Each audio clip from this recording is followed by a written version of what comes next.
How's it going, everybody? It's Catfish and Ice, episode 256. Another live game reaction episode for you. It's the Pittsburgh Penguins, our old friends, at the Nashville Predators. It will never be erased from our minds what happened in 2017. What's up, Max? How you doing, man? Pretty good. Just watching this game. It's a crazy game we're watching right now. Stamkos has had a chance. He couldn't quite bear it. If in case you saw my reaction there a second ago, but yeah, I'm all in this game right now. I'm ready. Well, that's what happens when we do these live game reaction episodes. You're getting our raw emotions as they happen with you. Yeah. We're fans just like you are, so we're in it with you here. And the Predators, they've won 2 of their last 3. They just beat the Rangers, who are equally underperforming and a mess, maybe even more of a mess. I would say more right now. I mean, maybe not by much, but the Preds, in the past, it's not much. The Preds in the past few games, look, they're kind of turning it around. The Rangers are still like all kinds of stuff. And the old saying goes, misery loves company.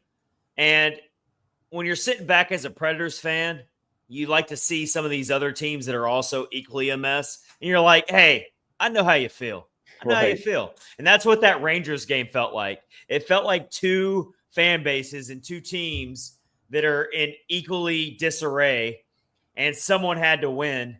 And luckily it was the Predators and UC Saros who got a shutout. Adam Wilsby got his first NHL goal. Beautiful goal too. Looking like Roman Yossi 2.0 out there.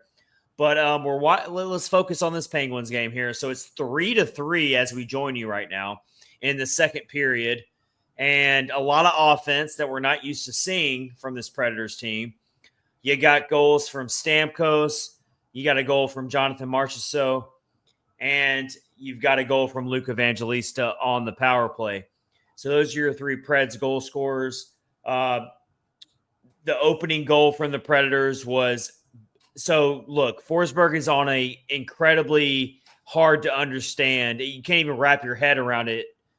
Goal drought, where he just can't score. He can't find a way to score goals, but he's still finding ways to facilitate offense. He did that perfectly to perfection on the Marchessault goal, on the breakout. So good stuff from Marchessault and Forsberg. Marchessault actually started the rush to get it to Forsberg, and then Forsberg reciprocated and got it back to Marchessault. So Marchessault is definitely rounding into form. And then you see Stamkos get a slam dunk style goal. But, the Penguins have stormed back to tie it at 3. So we're going to give you this live game reaction episode. We're going to try to take episode 256 all the way until the conclusion of this game. So it's going to be fun for everyone. But we're going to mix in a lot of different topics while we watch this game with you. That's how these watch-alongs work. We are presented by DraftKings and Game Time. We'll tell you more about those sponsors later. If you're watching live on YouTube, hit subscribe below. It helps us a ton. Hit the like button. Comment on the show. Join the live stream. We really love it when our fans and listeners join the show. And Predemption jumps in and says, talk about multitasking. I'm watching the game off the Pens feed and listening to 102.5 off my phone so I don't go crazy and watch you guys on my computer all at the same time. Hey, you're multitasking. That's what it's all about. So, keep those comments coming, everybody. And some other stuff to get into tonight. A lot of stuff's going on in Smashville right now. We're under 3 minutes left in the second period. It's 3-3. I'm going to do my best to keep an eye on this while I'm also telling you what we're getting into tonight on top of this Preds-Penguins game. We got to talk about the trade of Alexandre Carrier to the Montreal Canadiens in a 1-for-1 swap of defensemen. Nothing complicated about this trade other than Nashville does gain some cap space, some decent cap space.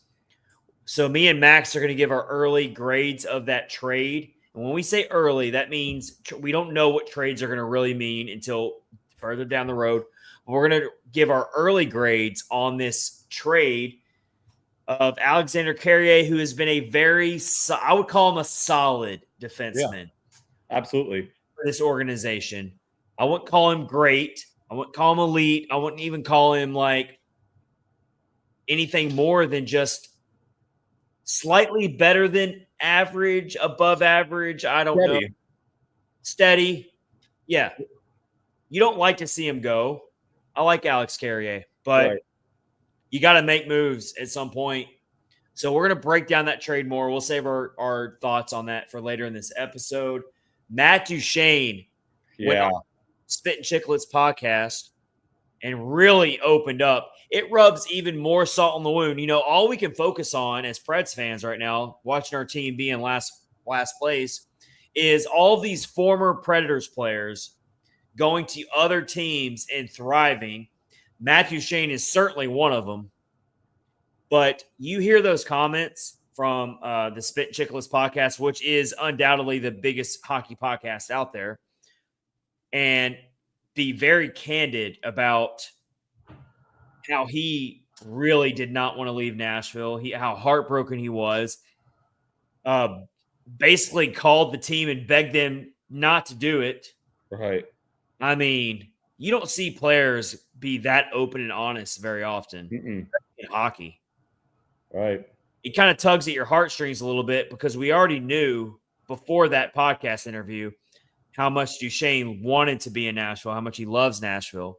So we're going to break down those comments a little bit more, how we feel about it. Also, we're the Preds, the bad guys. We want to give some love to a fellow Predlines contributor, Ashley Grant, who wrote a great article that you can read on Predlines.com right now, which really got me thinking.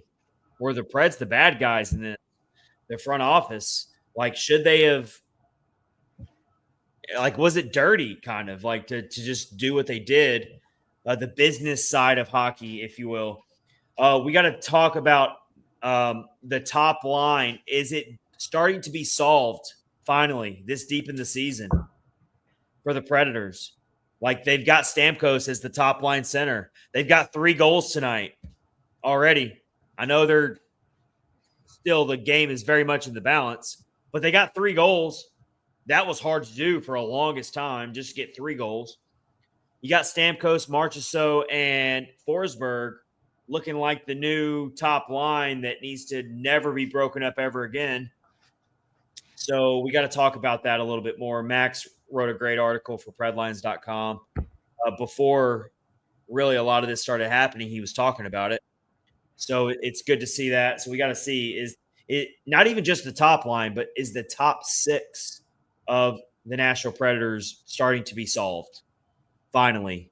We're way too deep in the season for us to be having this conversation, quite frankly. But is it being solved? We're getting in the last seconds of the second period. Preds have offensive zone time. They're trying to set something up. What's going on? They had for most of the period. Oh, 5 seconds left. Oh, you are ahead of me. Not by that much. All right. So it's okay. So we're going to the second intermission with a 3-3 score. Stamkos is out there battling. You see his head kind of slumped a little bit. He wanted a goal there. He wanted to take a lead into that second intermission.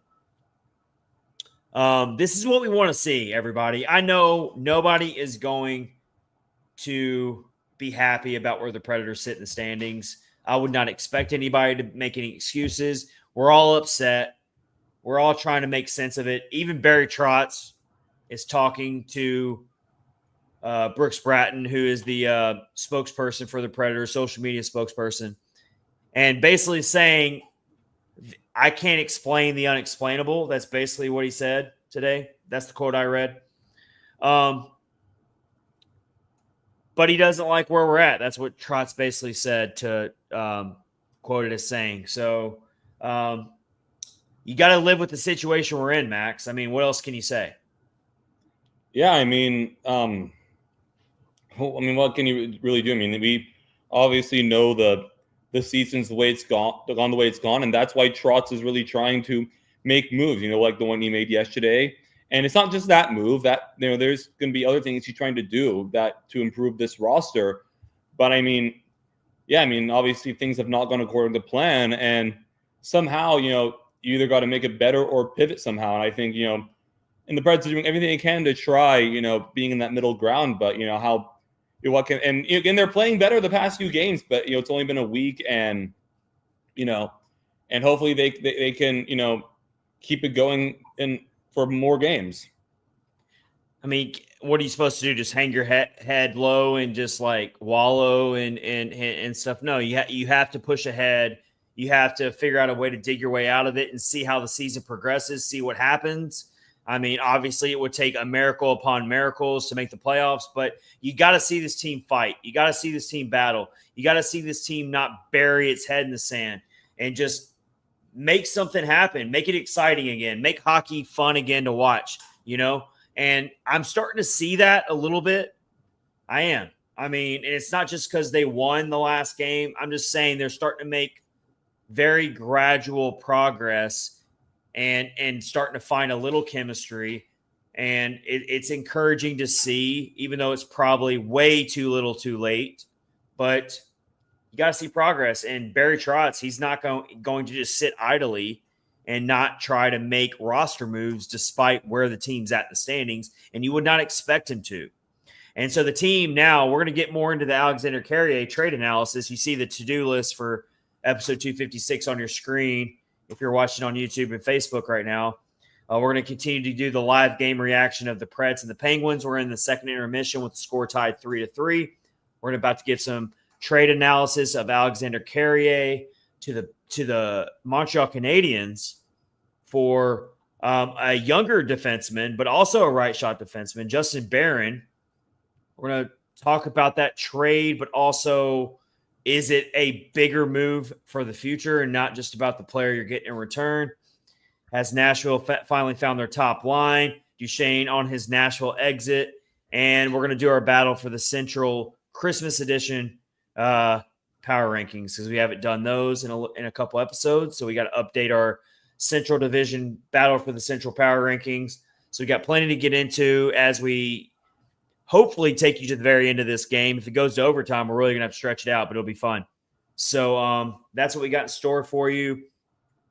Talking about how this game has went, Max, do you like how the team's responding? I know it's a 3-3 game. I know maybe Saros isn't quite as sharp as we would like, but do you like what the team's doing at least? Do you like that they're showing fight and they're showing some – because the Penguins are also another team that was underperforming to open the season. They've hit a hot streak recently. Of course, there's a connection going on here with Cody Glass and Philip Tomasino. I got to think there's some closet Preds fans out there that are quietly cheering for Tomasino and Glass to stick it to the Preds right now. But, yeah, how you feeling, Max, about this game? I really like the way the team's playing tonight. It's tied game right now. And I mean, honestly, I think, you obviously it's easy to say this, and this is kind of how hockey goes, but I feel like it's one of those games where the score isn't totally indicative of what's going on. I think the Preds have responded well to adversity in this game. When we gave up the first goal, got a power play immediately after, scored on that, got a 3-1 lead early in the second period, and it got tied pretty quickly. But after that, we kept pushing, took it right back to the Penguins, spent most of the a lot of the at least the second half of the second period was in Pittsburgh's end for most of it. And the Preds are getting chances. They're not giving the Penguins many opportunities at all, even though they've scored 3 goals. They're playing a game that they should win right now. You keep playing the way they're playing in the third period, you probably come out with the win in this game. But you just got to keep your head down, keep pushing, and you never know what's going to happen. Bounces happen here and there, but overall, I think the Preds are doing a good job controlling what they can control in this one. Yeah. Yeah, I mean, look, I think the Predators are going to have to just show what they're made of here in this third period, obviously. I mean, the offense is humming right now. They're getting a lot of chances. Ryan O'Reilly had a really good chance in deep that Tristan Jarry made a good save on. You're seeing a lot of pressure. It's definitely not one of those lackadaisical games that put you to sleep. No, quite the opposite. Where you're wondering, what are you doing, Preds? What are you doing? Are you even in this game? Do you even know you're here? No, this is a game where it's back and forth. You got two desperate teams. The Penguins are also a desperate team. I know they've got a few more wins than the Predators in the standings, and they've hit a recent hot streak, so they've got some new blood to them. But they're still a desperate team as well. And, the Penguins are one of those teams where they have just pushed off a rebuild as long as they possibly could. They're just, they don't want to commit to a rebuild, very similar to the Predators. They don't want to commit to a true rebuild. They still got Sidney Crosby. They still got Evgeny Malkin. They still got some other veterans. They go and get Philip Tomasino recently, who has really found a new life with them. Surprisingly, has not scored a goal tonight. But he had some good. He had in the third period. He had some good chances, though. Don't jinx us, Max. Hey, I'll just let the organization's history take blame for that one. I am off the hook there. I would be more surprised if Cody Glass and or Philip Tomasino don't score a goal in this. Before the game, I tweeted a poll over under 2.5 goals that they combined for tonight. There's a voodoo hex on this organization where they always get burned. I want to see I haven't checked the result of the poll. Yeah, go check that. But they got 16 votes. It's 50-50. Wow, I expected it to be way over. I mean, look, it's going to be a hell of a third period. Let me just say that. I'm ready for it. I just like that the Predators are playing some meaningful games, like where they're actually, in it and playing hard hockey and not just getting walked on. That's kind of where I'm at with it. But just looking at the stats right now in the second intermission, it's 15-9 shots on goal. So not a great night for the goalies at all. No, not a good night to be a goaltender. I mean, Saros has only faced 9 shots and he's given up 3 goals. Which are not his fault, by the way. Preds, so that's crazy. I didn't realize because I've been getting set up for this podcast, so I haven't watched it every second of it getting set up here. But I didn't realize the Penguins were only had 9 shots on goal. Yeah, Preds got a power play goal. We know the power play has been a big issue lately.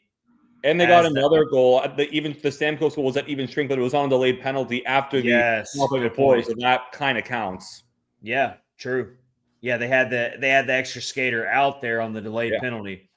And that was a crazy sequence too, because they waved it off and the goal horn sounded and there was just mass confusion because the ref waved it off and Stamkos is like, nah, dude, that was in. He even before the refs even confirmed it, it was like a total boss move by Stamkos. He went and skated along the bench and did his fist bumps along the bench after he scored a goal. It was like, dude, I know that was in. You guys are messing around. Like, what are we even doing here? I was wondering if they had ruled that a Penguins player touched it on the delayed penalty, which would have been a terrible call. That was my thought. When I was watching, I was like, no way they ruled that it hit the post. And it obviously didn't. Once you saw the slow-mo replay, it was very clear as day. I knew it in real time. Come on. I knew it in real time it was in. Hits, you got 17-11 favoring the Preds. Block shots. Penguins got 13 block shots. That's a lot. I've been looking at stats lately, and I want to get back to Philip Forsberg a little bit before we really get into a lot of our topics tonight. And I was kind of working on a piece where I wanted to start looking at where Preds rank in a bunch of key categories and where are they leading in a lot of categories among statistical leaders in the NHL right now, both good and bad. And unfortunately for Forsberg, the story really becomes very, very clear on why he's on a goal drought. He's, as of yesterday, I didn't check it today, but as of yesterday, Forsberg was leading the league in missed shots on net. Mm-hmm. He shoots a lot. He's always been among the leaders in shots on goal. He gets a heavy shot output. But for whatever reason, this season, he is missing the net a ton. His shooting percentage is definitely below average, but when you see that he's leading the league in missed shots on net, according to Money Puck, I did not know that. I didn't know it either until I saw it. I didn't know it either. And so that's big. I mean, it's hard to say why that is. Let's get caught up on some comments here. We got some comments rolling in. We got Justin coming in, our friend Justin. He says, my main gripe is I just wanted Trotz to make moves in November in an attempt to save the season. Glad things are happening now, at least. Just bummed. Yeah, we're right there with you. Yeah, can't disagree with that. Justin also jumps in on YouTube and says, there is fight tonight. It's a nice change. Yeah. We got Brando on YouTube says, I think Stamkos got used to sitting back and being the go-to shot guy in Tampa. Now starting to see the old school determined lead horse Stamkos. Yeah, playing center on that first line, he's driving play more. I love that insight there from Brando. That's a very good point there. Stamkos has to take on a very different role now that he's in Nashville compared to when he was in Tampa. And he had Nikita Kucherov out there with him. He had Braden Point out there with him. He had Victor Hedman. He had a lot of guys. And you look at what the Tampa Bay Lightning are doing this year. A lot of people thought the Tampa Bay Lightning were going to take a dip, but they're still piling up the points individually, those guys. So very good point from Brando. Thank you for jumping in. And all right, I got to share this because it's funny. Brando, thank you for this. As a ghetto kid in the 80s, Tomasino looks like he has a Jerry curl. Thank you for that, Brando. I appreciate it. That's funny. All right, Jerry curl. All right, good stuff. Thank you. All right, so let's get it. Let's do our opening face-off as we're still in the second intermission. It's 3-3 between the Preds and the Penguins. And how about we make our opening face-off tonight, Max? How about we make it all about the top line? Yeah. Let's talk, because I think it's very it really pertains to what we're watching right now and what can hopefully push the Preds to a win in the third period. So break it down for us, Max. I'll respond. But, of course, we know that what really pushed all this to happen was when Ryan O'Reilly got injured. Yeah, that's right. And so Stamkos has been playing top line center, and now he looks like naturally like that's his best spot on this Preds lineup. So expand on that a little bit. Yeah, it's funny how things happen.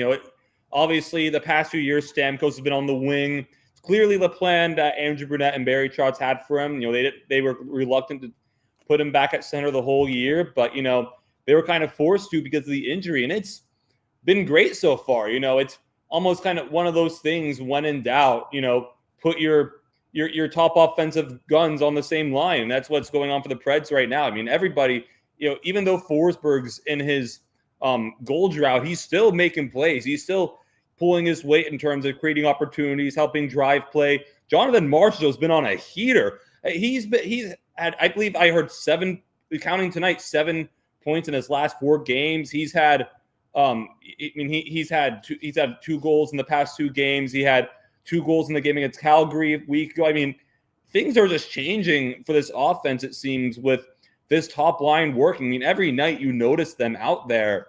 And I remember you made a comment a few minutes ago about how, is the top 6 fixed? And I wouldn't necessarily say that. I still think you're, a player or 2 away. I still think this team wants to get a little faster in the top 6 if they can. But, you just see, the ripple effect that the top line working has on the rest of your team. It all goes hand in hand. When you can generate some consistency, some chemistry over time, the whole, that team, the team obviously, that line obviously feels it. But then, you have one part of your team that you can actually rely on to generate chances. And, and again, it's one of those things. Once you have one thing fixed, then, and again, it's only been a week they've been together, but it just takes that much more weight off your shoulders. And again, that consistent chemistry just trickles down to the rest of the lineup. And, I was saying the whole time, obviously I would say I became fairly in the middle on the whole Andrew Brunette discourse in terms of firing him, because I was never a big fire Andrew Brunette guy, although I understood it. But it's kind of what I was saying, that, the main issues on this, why they weren't doing so well, at least in my opinion, was personnel related. And the Preds just looked like they might have just solved a huge personnel issue with the top line doing well. And, we were talking about the second line center. They might have found a one-line center now with Stamkos. Yeah. So, Stamkos that's a huge improvement. Yeah, so Stamkos has points in 5 straight games now. He has a goal tonight. Marchessault is popping off the screen. I like how he's still playing with that angry mentality. I see it in his eyes when I watch him. Stamkos went down with a what looked like a little bit of a knee or a trip or whatever. It was after Stamkos has been showing some really good speed bursts lately. I mean, the dude, he has. I mean, it's kind of crazy that he's Nashville's fastest skater. I know, right? At his age, outside of Yossi, at least in the top 6. At least in the top 6. Yeah, and it's just kind of crazy. And but he took a weird spill. It was kind of a cheap shot, whatever. And Marchessault went flying in there. He was like, about the knee penalty. Yep, absolutely. So I love the fight this team's showing, and that's what we want to see as fans. I mean, obviously, we don't like where we're at in the standings, but fans will forgive you. I promise you, the most diehard fans will forgive this team if they show fight and if they show that they're working their tails off to fix this thing. And so that's what we're looking to see tonight and going forward. And then we'll let the standings play out the way they play them out. We can't change what's happened, you know, but we can have some optimism and see what happens moving forward. And so let's see how this third period rolls along here. But yeah, I sometimes things happen by accident. And I think that's what's happening here with Stamkos being the top line center. Yeah. We talked about it a little bit in the last episode. No one out there was beating the drum saying Stamkos needs to be this team's top line center. No. If you're out there and you were doing it, comment on the show right now. We'll give you kudos for it. We're not saying there was nobody out there who was saying that, but I didn't see anybody. Most people were saying that if it was going to happen, you might be in trouble. But we are in trouble. But if you're out there, comment on the show. I'd love to hear from you and give you your props for calling it out. But the third period's starting now, so we're going to continue to live react as we move through our topics. What about second line, guys? So if we really like the top line, Nyquist moves to second line. Ryan O'Reilly is your second line center, which we all agree is probably where he should be. Yes. And then who? I didn't even see the opening lines, Max, so catch up with me. Who's playing the other wing on the second line tonight? And it's the same as past 2 games. It's Leroux and Nyquist. Okay, well, and Leroux's earned it. And we know that Brunette's not shy about shuffling the lines within a game, but I think he's been backing off on that lately. No, this past week, since the new first line has come, he's really stuck with these lines. Yeah. Which, I mean, early in the season, I was really worried about how much he was changing the lines. Yeah. So I like that he's sticking with it. Obviously, when you win, it's a lot easier to not change the lines. Yeah. But we got another penalty called. Not good. Yeah. Is it on us? It looks like a holding. Yeah, it looks like Ryan O'Reilly. Yeah. Preds penalty. It's kind of hard to tell. O'Reilly's not skating towards the penalty box. Oh, now no. Okay, I'm sorry. I said it too soon. I spoke too soon. I'm sorry. Yeah. I got it on. I thought a Penguins player touched the puck there. It was definitely on Erik Karlsson. I'm sorry. Oh yeah. You can see the stick being held there. Yep, that's an easy call. Yeah, so I'm watching this on mute, and I'm not watching every second of every moment of this game when we do these live game reactions. So yeah, it's on Karlsson. Good stuff. Clear holding the stick call. Yep. So let's see what the Preds got to take advantage of this right now for sure. They've only given up 9 shots on the Penguins. And crazy. We're in the third period. I mean, it will 16. I mean, shots are coming at a premium tonight. It will be a real shame if the Predators find a way to lose this game with only surrendering very little shots on Saros. Yeah. Usually that's a recipe for success, but every hockey game is different. We know that. So we'll watch along with this period here. What's going on there? We obviously can't do play-by-play, but we can definitely react as we watch it. So as we see here, Preds power play trying to get set up. Forsberg's out here. It'd be so, oh my God. Would it be like such a breath of fresh air, Max, if Philip Forsberg got a power play goal right now? I know, right? It'd be like a cold drink of water coming out of a desert. I mean, and right on schedule, Forsberg just got a wrister. I don't know if he missed the net again. It looked like he might have. No, he got it on goal. He got it on goal? He got not a particularly tough save, but he got it on goal. All right. So they're getting zone time here. The Preds are. They're in the zone here. Now it's all about getting a good shot. I mean, you can get set up. You can get set up in the zone all you want. You got to get a good shot on that. Yep. Cycle it. Come on. Oh, come on. And it's going out of the zone. Redemption jumps in and says, not Saros' fault to this point, but amazing that he's let 3 goals on so few shots. Yeah, no, I completely agree with that. I'll be interested to see the analytics and see what goals he was up against to give up those 3 goals and 9 shots. I've probably been accused of plenty of times of being a Saros apologist. I always have that guy's back. But when you give 3 out of 9, you really got to dig deep to see what was going on there. I mean, I don't think anyone's going to come out and say like, "Oh, it's a good performance. Going to have 3 goals and 9 shots." But I agree with Johnny. I really don't think they were his fault. Yeah. All right, so we got about 30 seconds left in this power play. They're going to try to make one last little rush into the zone and get set up and create something here. Yeah, knocked right back out of the zone again. Yeah, tough. All right, so we're gonna keep watching this game. Max, let's begin to try to analyze the Alexandre Carrier trade here. I wouldn't say it's a huge surprise in terms of the trade so much. I could have considered him a possible trade candidate for sure before it happened. I wouldn't call him my top trade candidate. I still thought it was Nyquist or Sissons that were more likely to be traded. But looking at the trade on the surface, it doesn't move the needle a ton. No. But, it does clear cap space. And it makes me wonder, was Barry Trotz thinking more about the cap space than he was the player he's getting in return? I think it's a little bit of everything here. I think Barry Trotz talked about how he liked Justin Barron, how he actually tried to get him last year and was unsuccessful in doing so. So clearly, he likes the player he got in return.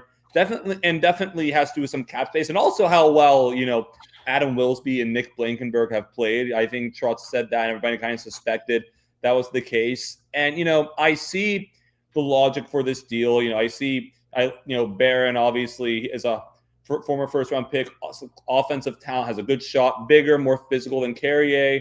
Again, you clear cap space and you allow more opportunity for guys like Wilsby. But this trade for me, I'm not going to be truly happy about this deal until and unless I see the Preds are making other moves with that cap space. Because just with this deal in a vacuum right here, even if you like Justin Barron as a prospect and think he's going to develop, you don't know. And I just think that the Preds in a vacuum just did not get enough for Carrier. Again, we talk about it. Carrier's not like a crazy, flashy defenseman or anything. He's a kind of just more of like a solid, steady presence. But he's a useful NHLer, and especially with how hard right defensemen are to find these days. A ready NHL defenseman like Carrier is a good guy to have. So the Preds better have something else coming here, because just this deal straight up is not enough for Carrier. Yeah, that's how I feel about it. I mean, there has to be something bigger brewing. There has to be something else that Barry Trotz has up his sleeve here when he does a move like this, because Alexandre Carrier is certainly not even close to the top of the list of this team's problems. No. And I mean, Carrier's been with this organization for a long time. If you go back to when he first got to Milwaukee and he kind of bounced back and forth for a little bit, he kind of played part-time in both leagues, and then he finally broke through and played full-time in 2020-21, I believe. That's right. And then he started really showing himself to be what I would call a very steady, trustworthy defenseman. Is he gonna break the glass ceiling? Is he going to become a offensive juggernaut? Probably not. But he is trustworthy. He is steady. He is consistent. He blocks shots. He can play on the penalty kill. You don't have to worry about him making glaring mistakes in the defensive zone. And those types of defensemen, especially right shot defensemen, is a premium. Sorry, I'm getting distracted here because the Preds are getting honed in their defensive zone right now. Yeah. Penguins are finally starting to get some shots. They're up to 12 shots now. Yeah. But we're 15-minute mark now of the third period, still 3-3. But you got to think, all right, over 11 million in current cap space, according to Puckpedia. You got to do something, right? I mean, that's, projected cap space gets kind of confusing. Projected cap space is much lower, but that's predicting into the future. Current cap space right now is 11 million, approximately, around that. So the Preds have, if I remember correctly, looking at it today, they're top 5 most cap space right now in the league. That's insane. So they can make moves, and they got the draft capital to do it. And they've got 3 first-round picks to dangle for teams in 2025, and second-round picks. And they've got other players on this current roster that they can unload, including Gus Nyquist, who we both agree needs to probably be traded because you don't want to lose him for nothing. Right. So Trotz has a lot of bargaining chips here to wheel and deal. I don't think it's just simply about, we really like Justin Barron. And that's no offense to Justin Barron. He could end up being a serviceable player for this team. But the overall consensus on Justin Barron is that he's a bottom pairing defenseman at best. Right now, at least, yes. Right now. He is younger, and that does fit the mold of this team getting younger. He does provide some offense. He's got a good shot from what they say. I haven't watched a lot of film on him, but I'm just going off scouting reports and what the big top dog analysts are saying about it. He's got a good shot. Maybe he provides a little bit more offensive upside than Carrier does, but I don't think he's on the level of Carrier in terms of two-way ability. No, and part of Carrier's, at least his upside, he hasn't really fully realized it in the NHL yet, but he's supposed to have like offensive abilities and stuff. So who knows if he becomes anything more, if that part of his game breaks out, which unfortunately it hasn't. And this far into his career, will it really? You never know. But again, I mean, that's part of that was when he was younger. That was a big part of his game that was advertised. Oh, yeah. So, and also let's answer this question on top of this. Still 3-3, everybody. We're doing this live game reaction. Preds and Penguins in a dogfight. 2 desperate teams. A lot of offense. And we got a goal. We have ourselves a goal. Oh, yes, Brady Shea. Let's go, baby. I looked at the screen. Something told me to look at the screen, Max. Let's go. We needed that one. Something we needed that. Transition goal too. Yeah, I mean, this team's got speed, right? Speed kills. They do now. Somehow they're finding it. So let's see what started this. You move up. It's a great pass up the ice. By LaRue. LaRue started it. Yes, it was Zachary LaRue. What a pass. And then the primary assist. Who's the primary assist? Ryan O'Reilly. Was it O'Reilly? Yeah. Yeah. LaRue to O'Reilly to Shea. Transition. That's a transition goal. You don't get to say that very often this season for the Preds. No, you don't. So they are back ahead 4-3. What is going on? The Predators, is my screen right, Max? The Predators have 4 goals right now. Yeah, I mean, I guess win or lose, these fans have Frosties. Hey, Wendy's is hurting right now. Wendy's is hurting that the Preds fans aren't getting their Frosties this year like they normally do. Oh, we got a scrum at mid-ice. Scrum at Oh, mid-ice. yeah. Whoa. Was that another dirty hit by the Penguins? It looked like it was. I didn't see. I was sending my tweet on the goal that just happened. You got Carlson and Lausanne exchanging pleasantries. Probably not Christmas cards. I can assume that. We got a Penguins player going to the box. Tempers are heated. It's good to have Lausanne out there for this type of stuff, isn't it? Also, Russell Vanozzi just tweeted, and this might be the first time it's happened all year. Marchessault, Stamkos, and Shea, all the Preds free agent acquisitions have scored tonight. That's a really. I'm about to quote tweet Russell and that's a good catch by him. That's good. Has that happened yet this year? I don't know. So. I don't think it has. I don't remember it happening.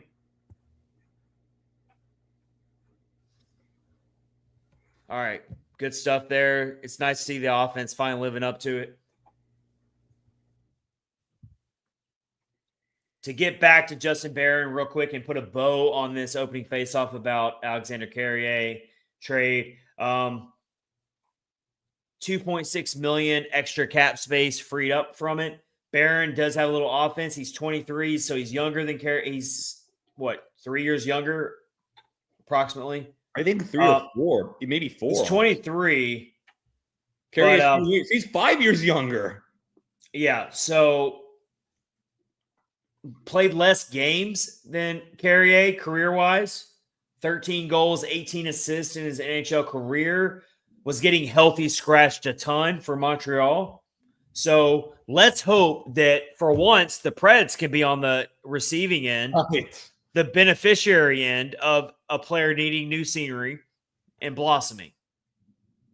Yeah, I mean, I feel like we're never on the receiving end of that. No, and this franchise could use it right now. Believe me. Yeah. So we'll see how that shakes out.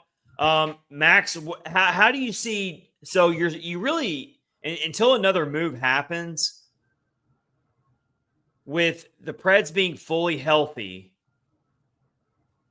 they've got their 7 defensemen as of right now. If you assuming you carry an extra defenseman on the NHL level, which normally you do, Mike Sullivan, the head coach for the Penguins, he is breathing fire. I do not want to share the words that he's speaking right now on the television screen because we are a family podcast. But let me just say a lot of the words he's using start with the letter F and the letter S. And we'll leave it at that. But Mike Sullivan's not a happy camper right now. Oh, he probably didn't like Lausanne just threw a punch at Erik Karlsson.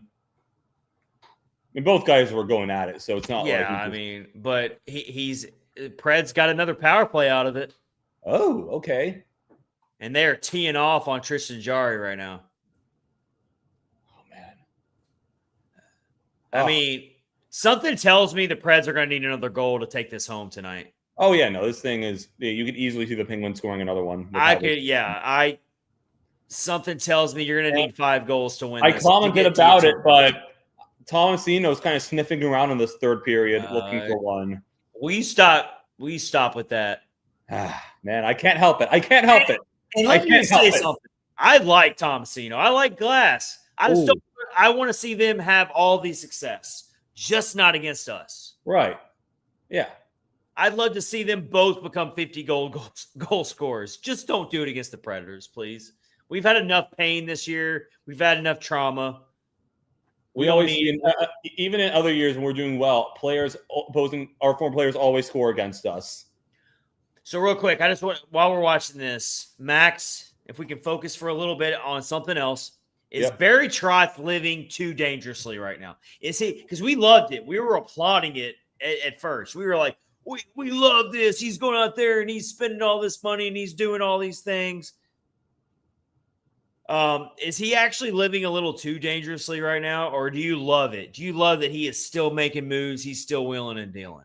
It's kind of hard to tell, and I'll say one thing, and I'll say a lot of things when you follow your own team. I've realized over the years that some things that you don't realize and other teams outside your other fans of other teams outside your organization know because they look at it with a much more neutral view.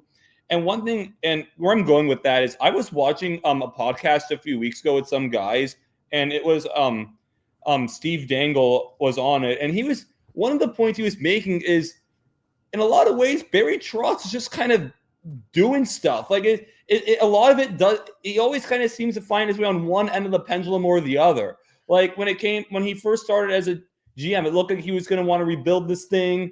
And then both off seasons, he's like, we got to get younger and faster. Then he doesn't. And then he trades, but then, he trades Ryan McDonough. It looks like he's going to get younger. Then he doesn't. Obviously, that was deeper reason. But then looking at this year, he goes all out, signs Stamkos, Marceau, Brady Shea. 5 weeks into the year, says, I'm thinking about rebuilding. Signs Scott Wedgwood, then trades him. With Alex Carrier, he could have traded him at the last deadline. Then he doesn't. Then he resigns him. Then he trades them. It's kind of like, what's he trying to do here? Yeah.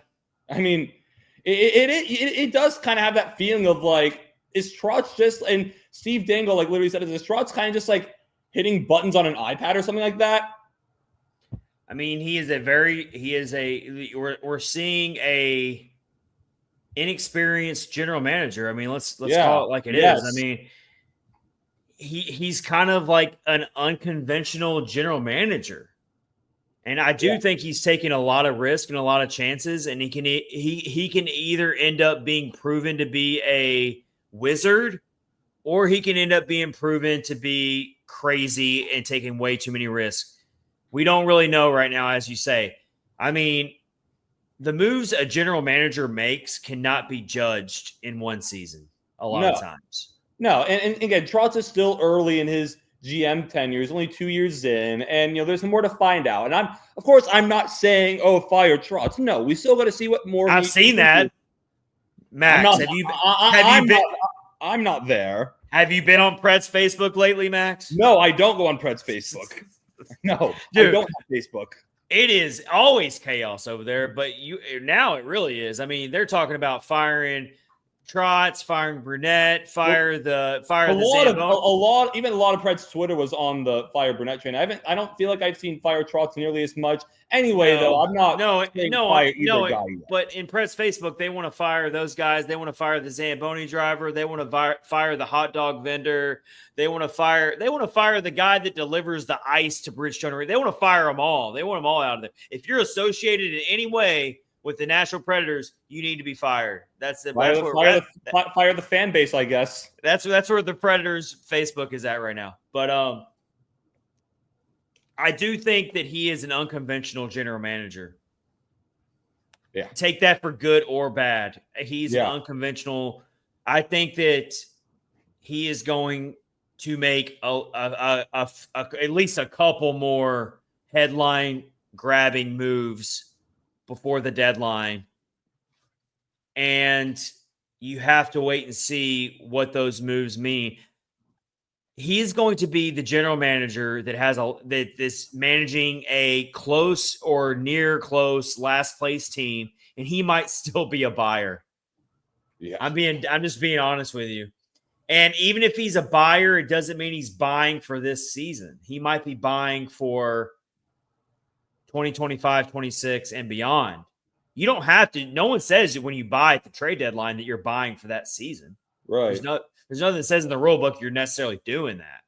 That's what I could see Trotz doing. He's buying for the long-term future, and I'll be okay with it if he does that. If you got the money to spend and you're spending it wisely and you're going out and you're getting young talent that's going to be a part of this roster, I don't want him to go out and get rentals.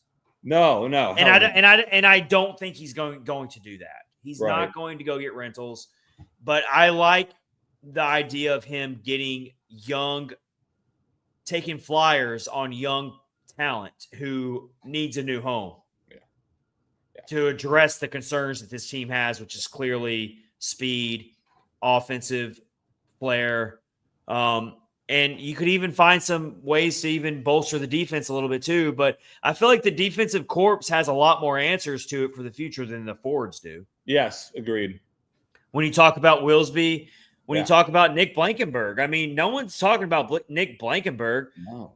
but I mean, he's serviceable. Yeah. And I think that's an understatement. Yeah. Spencer Stastny's not even played this year. And that's another, yes. I mean, how do I not even bring up Spencer Stastny? I mean, Mark Del Gaizo. I mean, there are options. Thankfully, Mark Del Gaizo cleared waivers. Yes. And I was kind of 50-50 on whether he'd get claimed or not. I was leaning towards he wouldn't get claimed, but I was still kind of worried. I didn't think he would because he already cleared waivers once right before the season started. The Penguins still only have 13 shots on goal, and we are 8.5 minutes left. Oh, speaking of the game, by the way. Oh, no. Saros is down. What? And, well, I mean, down as in like, yep, and there's a goal. Shoot. I saw it coming from a mile away. Carlson from the point. All right. Well, What I was down. going to say. I mean, he was down and out. I mean, Saros was out of position. He was trying to recover. I mean, you had Penguins all over the crease. I mean, he was like, look at all the bodies all over him. I mean, he had a brick wall in front of him. Look at that. 4 guys. 4 guys were screening UC Saros. 2 Preds players, 2 Penguins players were blocking. You go watch that replay. No goalie, no human on this earth is going to see that puck. Yeah, it's not really. Again, another one of those goals. Saros is giving up a lot of goals on few shots, but they're not not his fault. All right, Max. Keep an eye on the game. Let's tell you about Game Time, our first sponsor of the night. Everyone remembers their first hockey game, live hockey experience, the sensory motion, the speed on the ice, the sound of the players hitting the boards, the smell of the ice, the crispness in the air. It's just, you can't even speak to it. And Game Time can help you get great ticket offers to your next live hockey game. I'm going to pull up the Game Time app right now and check out what's going on in the Nashville market. What kind of deals can you find right now? Let's pull it up. I'm pulling it up live right now. You got the Nashville Predators. Saturday, December 21st is trending on Game Time. That's when they host the Los Angeles Kings. And you can get tickets as cheap as $22 right now. Tickets from $22 on the Game Time app. You got super deals that can get you even better seats for what Game Time calls their super deal. You got amazing deals starting at $26 to go see the Nashville Predators next at home against the Los Angeles Kings, who are playing some really good hockey right now. The Preds got a little homestand on December 23rd. They play at home against the Hurricanes. You got tickets as cheap as $34. You got some great deals right now. Other events going on in Nashville, Vanderbilt women's basketball, which they got a squad down there on West End. You got to go see the Vandy women's basketball team play. Get great, super cheap deals to go see some quality, awesome women's basketball at the university, at Vanderbilt University. So, yeah, that's what Game Time's got cooking for you right now. But right now, when it comes to Game Time, they got their super deals. They got their Game Time picks. They got so many great deals going on right now. You got the curated deals that make it easier to find the best price to great seats. They're super deals, seat views before you buy, lowest price guarantee, event cancellation protection, and job loss protection. The Game Time picks, the curation makes it easier to save more on sports, concerts, comedy, and theater. Yes, it's not just sports. It's also all the other live events you want to see, like concerts, comedy shows, theater events, and more. All in pricing. Toggling the feature shows the total up front with no surprise fees at checkout. I really love that as a buyer. I don't want to be shocked by those junk fees and added fees at the end. Game Time cuts that out. Seat views, you get a panoramic view before your seat in the app before you buy so you can see where your seats are going to look like. Low price guarantee or Game Time will credit you 110% of the difference. And the Game Time ticket coverage, your purchase is covered with the most flexible customer service policy in the ticketing industry. So take the guesswork out of buying tickets with Game Time picks. Download the Game Time app, create an account, and use code THPN for $20 off your first purchase. Terms apply. Again, create an account and redeem code THPN for $20 off. Download Game Time today. What time is it? Game time. All right, it's 4-4, under 6 minutes. Preds and Penguins. Nice looking offensive rush there from the Preds. They're keeping the pedal on the metal. You know, they're not sitting back and playing to lose. They're playing to win, and I do like that. Also, one thing I'll say, Russell Venozzi commented back. This is indeed the first game that Marchessault, Stamkos, and Shave all scored this year. That seemed accurate. I mean, it was only Shea's third goal of the season. Yep. But we got to figure out a way to get through these next 5 minutes here. This is a game that you really feel like, look, the Preds have been victims of some horrible luck this year. They have had nothing really bounce their way in games like this. In games like this, they've pretty much come up with a losing end almost every time. Even in a lot of their wins this year, they've kind of won them decidedly. They have not done well in close games at all this year. No. This is the type of game that could really be a confidence booster for this team. Hopefully at least get it to overtime, at least get a point, hopefully.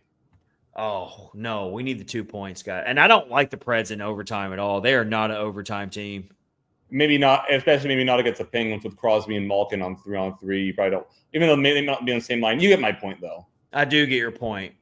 But when you've only won 9 games this season, they're the only team that has not reached double-digit wins in the entire NHL. Yeah, overtime losses is not going to make anyone feel any better. Yeah, probably not. But I get where you're coming from, Max. I do. But it's better than none. Right? Yeah. So we're going to keep watching this. This might have overtime written all over it. But, you know, the Penguins, they've got some dog in them. They do. I mean, they were in a similar position to what the Preds were to open the season. And they've found their hot streak, and they've found new life to their season. Unfortunately, the Predators have not found that yet. They're trying to. But the Penguins are still one of those teams where they're still desperate and they're not where they need to be. So they can't afford to take a loss like this. I know their fans up there will not be pleased with losing to the last place Predators. So see how it goes here. 3.5 minutes left now. Oh, what was that? That did not look good. Man, I got to be honest. I know some of these goals have not been Saros' fault, but I'm going to be completely objective here. Saros does not look comfortable tonight. Yeah. He doesn't. And I don't know if it's, you've heard Chris Mason and a lot of goalies talk about this before. Sometimes it hurts a goalie when they don't face a lot of shots. Yeah. 100%. Yes. And I mean, I don't know if that's the case tonight, that for the early part of the game, Saros was not facing a high volume of shots. And now all of a sudden he's got to really stand tall because the Penguins are probably about to get more aggressive. They still only have 18 shots on goal. The Preds have 22. So this is a very low shot total type of game. Yeah. Oh, absolutely. Yeah, like I said, shots coming at a premium tonight. Got some more comments rolling in here, so let's catch up with those. Johnny is in there saying that's terrible, D. He says, I would consider giving Onanen the Kings on Saturday. Onanen's looked good. Yeah, he has. But I would be incredibly shocked if they bench Saros unless it's a back-to-back at this point. Brando jumps in here. Brando had keeping us laughing here tonight. Brando says, appreciate the show, guys. Well, you know what, Brando? We appreciate you commenting, Absolutely. giving us a laugh, and making the show a little bit better by your feedback. We appreciate you. All right, so we might be heading to overtime. We'll see. Max, let's get into our next topic. We just talked about the Alexandre Carrier trade and how we feel about that. We've talked about Stamkos being on the top line center and what kind of hope and optimism that's giving to solving the top 6 issues for the Preds.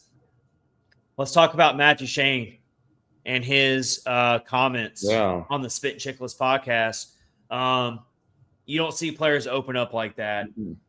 And it was hard to watch. I mean, the comments I got was, he was very emotional. He didn't want to leave Nashville. He even brought up like his family, his kids, and begging Nashville to not do this. Like, you couldn't believe it. And what's crazy is I can remember when Duchene first came to the team and he just instantly fit the city of Nashville. He's a country music guy. And as polarizing as he was, I've always said this. I've said it numerous times on this podcast. When this podcast was just starting to grow and get bigger, when we were going through the polarization of Duchene and the fan base was turning on Duchene. And I was on this podcast trying to tell people, you can hate the contract, don't hate the player. Yeah. I said that many times, and I still say that now. You can hate the contract. You can hate that David Poile forked out 8 years, $8 million per for Matt Duchene. That's totally fair. But Matt Duchene gave it his all for this organization. He was a true organizational player. He wanted to win, and it didn't always work out. He was very streaky. He was a very streaky player. But those guys don't come along very often. So our question here is, and it's from Predlines.com, were the Preds the bad guys in this? The buyout, Now, I'll just say, that stuff is what I'm going to get this out of the way, and this is the tough part, that the Preds are not – the bad part really isn't that the Preds bought him out. Even if Duchene was going to feel the way that he felt, like, you got to make your moves independent of, what any one player or anyone else thinks. But, like, just hearing from – I'm most upset at, like, hearing – the way that it seemed Veritas handled it. And of course, we're not there. Like, we don't necessarily know what happened. We're just hearing Duchene's point of view. And I'm not saying I doubt him or anything. But, one thing that he mentioned was that he found out on Twitter the news officially before. Yes, that's what I've heard. Yes. That's really disappointing to me. And another thing about it, too, is that, like, and I go back to the Ryan McDonagh trade, trading him away when it happened. Because Barry Trotz came up and he said it was a little bit of a request by McDonagh to go back to Tampa Bay. And Trotz was saying, what the great person and player that McDonagh is, that you were going to go out of your way to do what you could for him.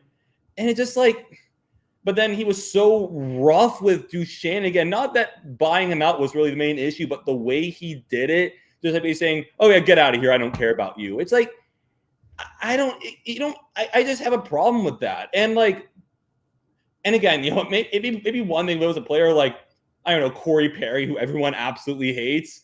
But it's Matt Duchene. He's a good dude. He's a great family man. The guy wanted to retire a Nashville Predator. Like, he could have gone about this much more delicately, and he didn't. So, yeah, that's tough. You got it.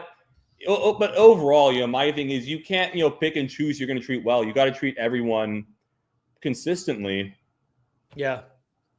So it looks like we're going to overtime. We are. Yep. So as we're in this little break between regulation and overtime, let's talk a little bit more. I like how Stamkos is out there. He's constantly talking to the refs. Oh, he was livid at the last time we call. Look, we know that Roman Josi is our captain, and there's a lot of crazy people out there saying Roman Josi shouldn't be the captain anymore. I respect your opinions, but people put way too much weight on what the captain really does. I don't think Roman Josi's done anything to not be captain. I think we're just getting a little too over dramatic there. But I do really like how Steven Stamkos does carry himself like a captain out there. And he is kind of like the de facto captain when Roman Yossi's not out there. And so I like how he's kind of like a player coach out there a lot of times. But looking at it here on Puckpedia, we got it on the screen for everybody. It gets a little confusing sometimes with these buyouts and these retains, but the big ones we know about, the ones that really stick on all of us, is Matt Duchene, who is making roughly $5.555 million from the Preds to score a lot of points for the Dallas Stars. He's making $3 million for this year on the Stars. But I mean, we're basically paying a division rival to have a guy like Matt Duchene. That hurts. And then you look at Ryan Johansson, retained salary of $4 million. That drops off the books after this season. Yep. And then, yes, people, Kyle Turris is still being paid by the Predators. Only 4 more years.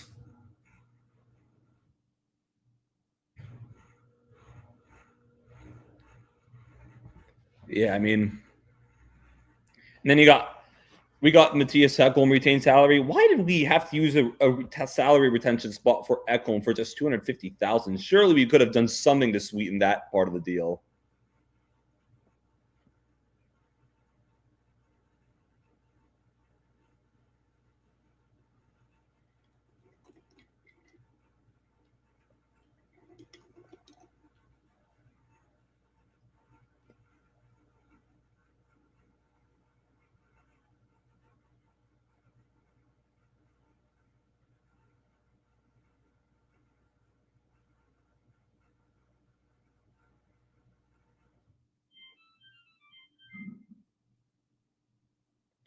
Might have some technical difficulties here, guys. I don't know what we're doing here, but overtime just started, so I'll keep a reaction going here. And Chad might have had to dip out for a second. Chad's internet went out. All right, he's coming back in. Sit tight, everyone. I'll keep us entertained in the meantime. Come on. Oh, come on. O'Reilly. Oh. Oh. All right. Nyquist got the puck. Back out. I don't know who has it here. Come on. Almost. All good. Eric Carlson's got it back in the Penguins' own end. Trying to break it out. Oh, they might have a 2-on-1 here. Oh, no. Oh, okay. Oh, come on. Oh, man. Nyquist almost could have had Stamkos or whoever that was on a breakaway. Oh, no. But now you got potentially numbers. No, you don't. Joys of 3-on-3 overtime. Am I right? Oh, come on. Oh, no. Oh, Brian Rush just won it in overtime for the Penguins. That sucks.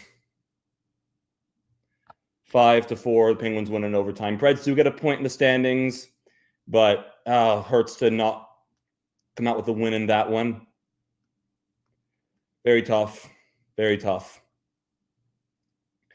at least none of the former Preds scored, I guess, but that's a tough one to lose. That really sucks. Well, at least it was an entertaining game. And there's a lot of good things that happened. Of course, the first line looked good, and we got more offense. But man, I mean, things just. Here, Chad's back. Had to keep him entertained best I could because the Penguins just won it in overtime. Oh, yeah. Brian Russ scored another goal. Max is holding it down for me. Sorry. Internet drops off at just the worst time. I was in the middle of a really good point too. I don't even know what I was talking about. Something about Matt Duchene. All right, so I missed the goal too, Max. So what happened? Yeah, I lost my internet, so I didn't see the game. Brian Rush just got Brian Russ got a wrister, and that was honestly one of those, if you could point to that, to the point of Saros not having his best night. That's one you could have kind of, not a terrible goal to give up, but one you could have probably wanted him to stop, to be honest with you. Dang. So not a great night for Saros, even though some of them were not totally his fault. I mean, just one that you want to throw away for sure. But so yeah, it's an overtime loss. The offense did its part, and they still lost. We haven't said that very often tonight or this season. Yeah, I mean, there's some good things. There's good things that happen. Like I said, I was saying a second ago, good things happen with the first line. Got more offense, but not getting the win. That one stings. That stings for sure. All right. Sorry about the internet issues on my part. I was in the middle of a really good point too. I think I was looking at the buyouts and all that. Oh yeah, Kyle Turris is what I was looking at. Still getting paid by Nashville. But yeah, when it comes to buyouts and all that stuff, it's something a GM definitely never wants to get into. It's something that is kind of a stain on David Poyle's legacy a little bit. As great as he is an all-time winningest general manager. And you still got Matthias Ekholm, who's got retained salary as well, although it's not that much. But yeah, my thoughts on Matt Duchene, just to finish off that conversation, is it's tough to see. I mean, loyalty is very hard to find these days, not just in hockey, but really in life. And when you see a guy like Duchene, who's playing for a division rival, playing for a Stanley Cup contender, and he reflects on that like he does, it stings. It hits you a little hard. And I know there's a lot of Preds fans out there who don't care for Matt Duchene. They thought he was overpaid and he was a diva and he was streaky. Not a diva. They're out there, Max.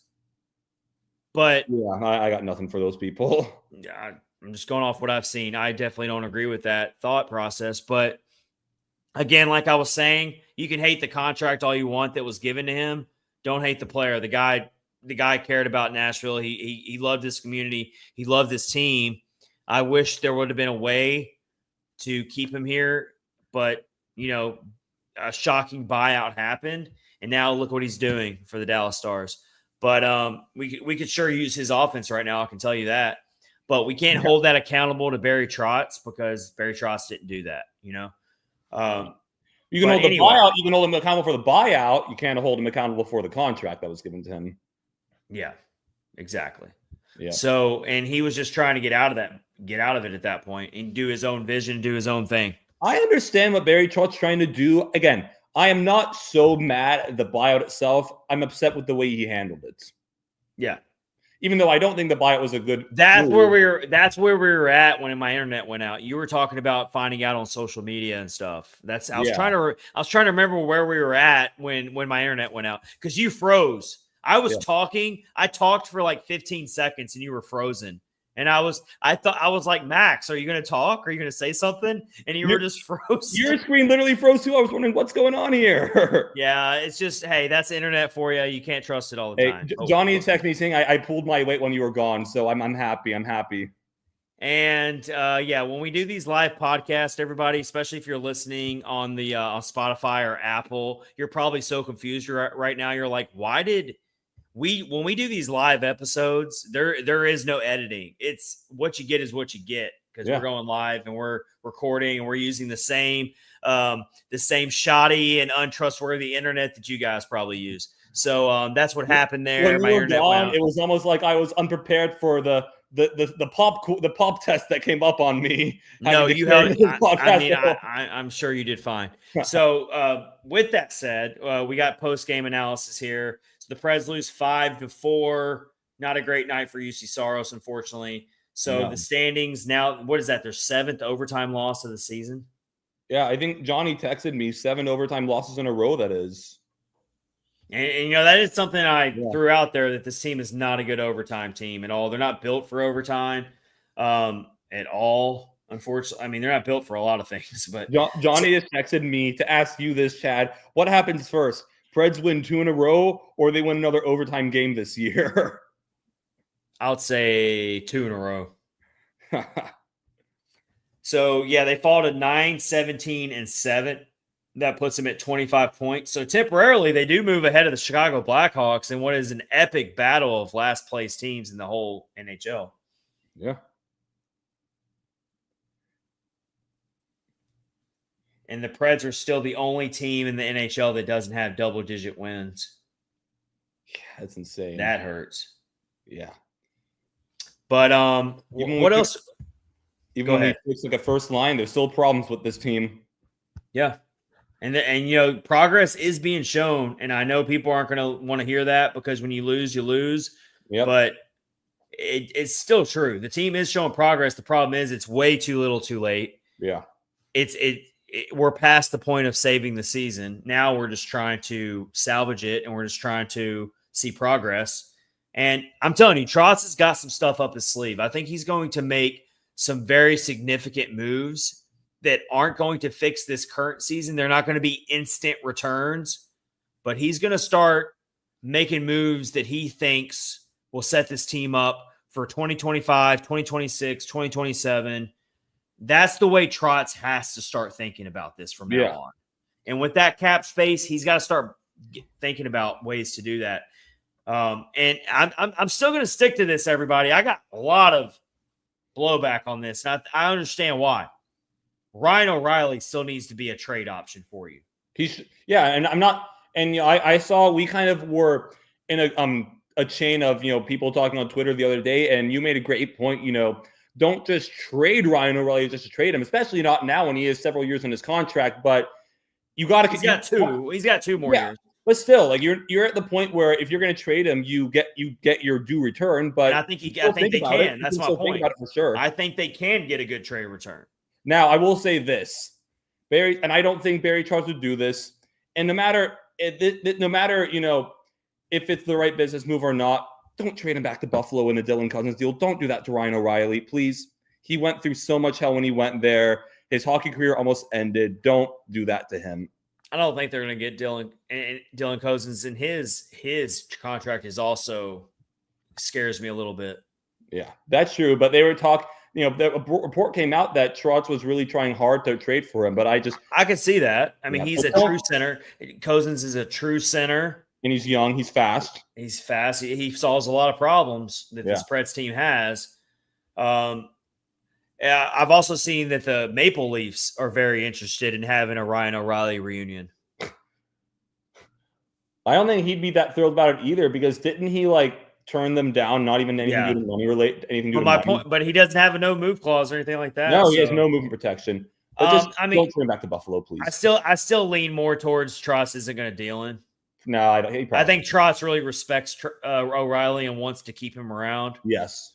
But me personally, I don't think he's untrade worthy is my point. I completely agree. I think we're in complete agreement on this. Predemption asks, what happened to Chad? Well, I went into interstellar space and had to make my way back. I fell into a black hole and I had to climb my way out, but I'm back now. Risen from the dead.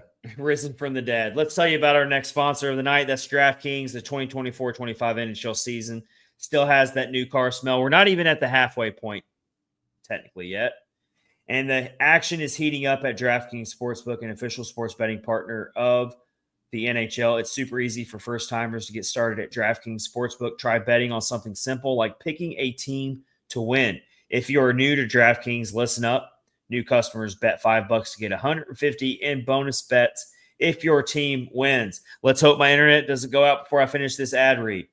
Download the DraftKings Sportsbook app now and use code THPN. That's code THPN for new customers to get $150 in bonus bets if your bet wins when you bet just $5.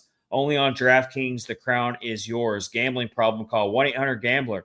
In New York, call 877-8-HOPENY or text HOPENY. That's 467-369. In Connecticut, help is available for problem gambling. Call 888-789-7777 or visit ccpg.org. Please play responsibly on behalf of Boot Hill Casino and Resort in Kansas.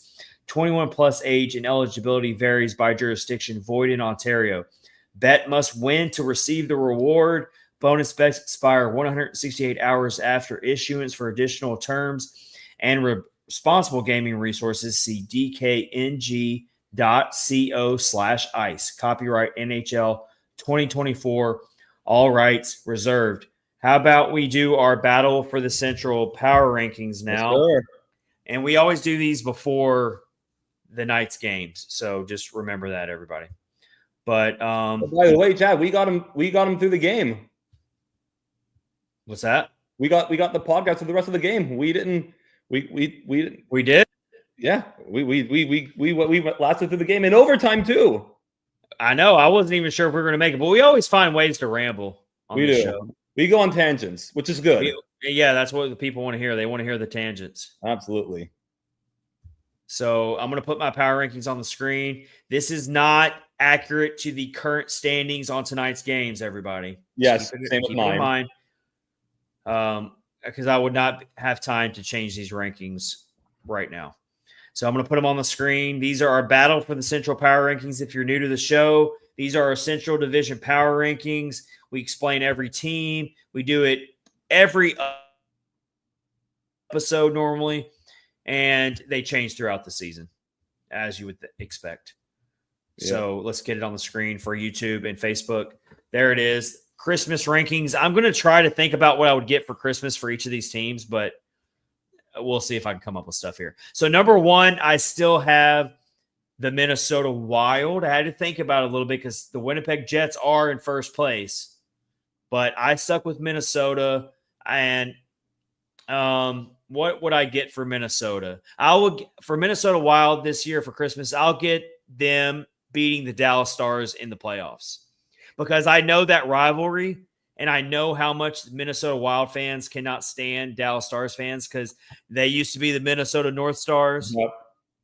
So just to be nice, it's the giving season. I'm going to be a giver. I would gift the Minnesota Wild and their fans a first-round playoff series win over the Dallas Stars. And that could happen. You could have a 2-3 first-round matchup, Dallas Stars, Minnesota Wild. That could happen. But I do have the Wild at number one. They've been very impressive. I mean, I honestly didn't think much of them in the preseason at all, and I've been very wrong about them. I'm going to keep them at number one from our last rankings. They're 28-4 on the season with 44 points. Who is your number one team, Max?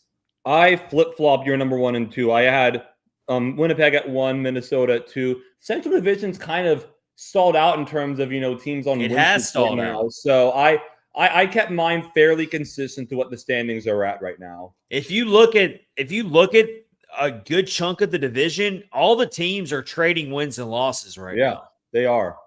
Yes. Because I like to look at like the last 4 or 5 games, how that team's performing. And I like to see what their record is based on our last rankings. And yeah, a lot of teams are going like 3-2-1 or 2-3-1. Not a lot of like long streaks from either team.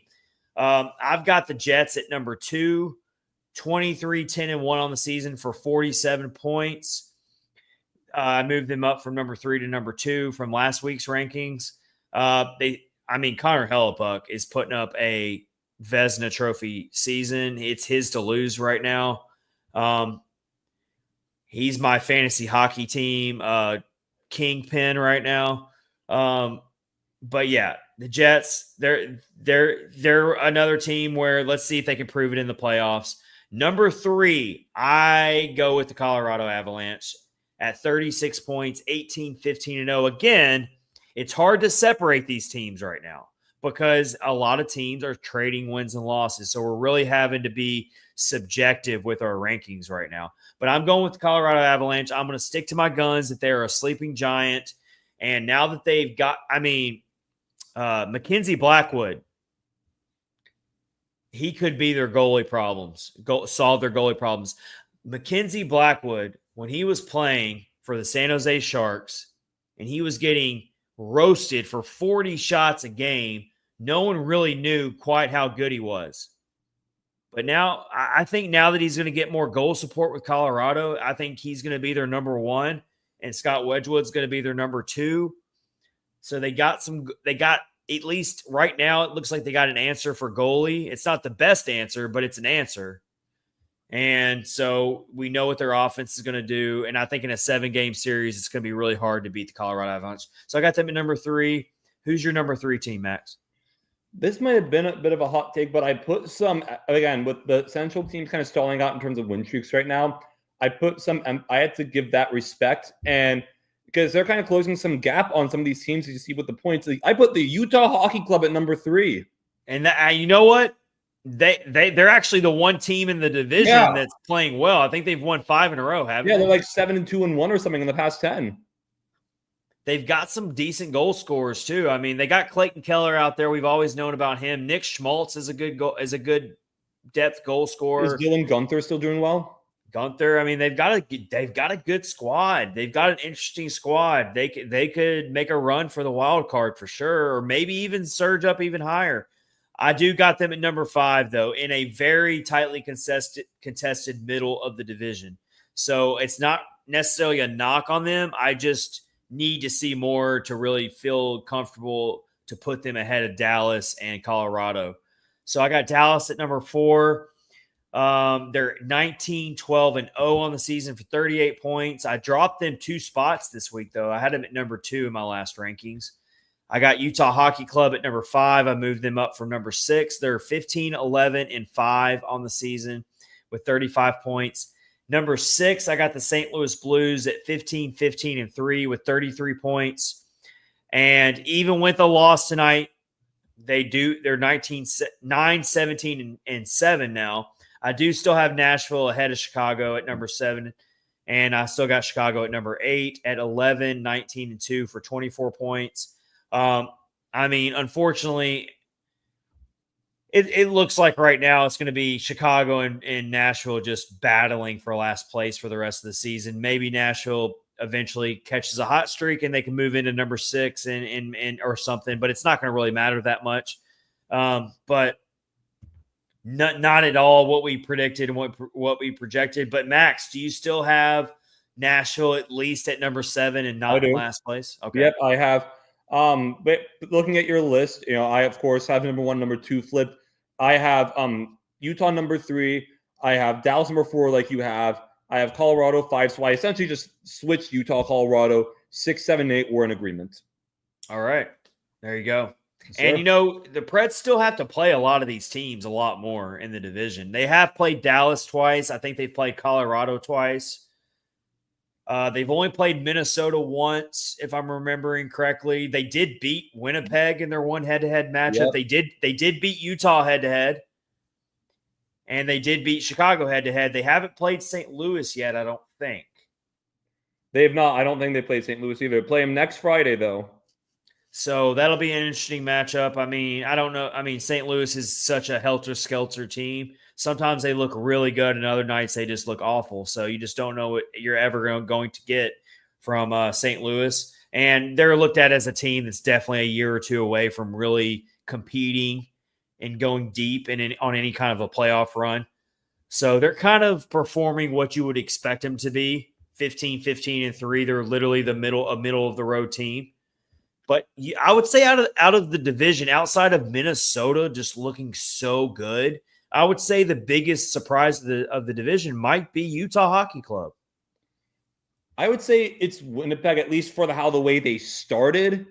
But yeah. I would say right now, though, I would say the bigger surprise at this point is Minnesota. Besides Nashville being a complete stinker, but that's been well documented. Yeah. All right. So with that said, we are going to get out of here for that. We have covered everything that we have on the docket tonight, I do believe. Double checking, yes. So Preds lose 5-4 to the Penguins in overtime. Their 7th overtime loss of the year. Really hurts. We appreciate you joining our live episode tonight of Catfish and Ice. Sorry for the internet issues again, but I am glad I was able to jump back in and finish it. And I'm happy for Max that he held it together until I could get back in. It's been Catfish and Ice episode 256, presented by DraftKings and Game Time. Use our promo codes THPN for outstanding offers. And also please hit subscribe on YouTube or hit the follow button on Facebook. We're on Twitter X at Catfish Ice as well. Max, hope you have a good night, man. You too. All right. We'll see you later. Take care. Have a great weekend, everybody.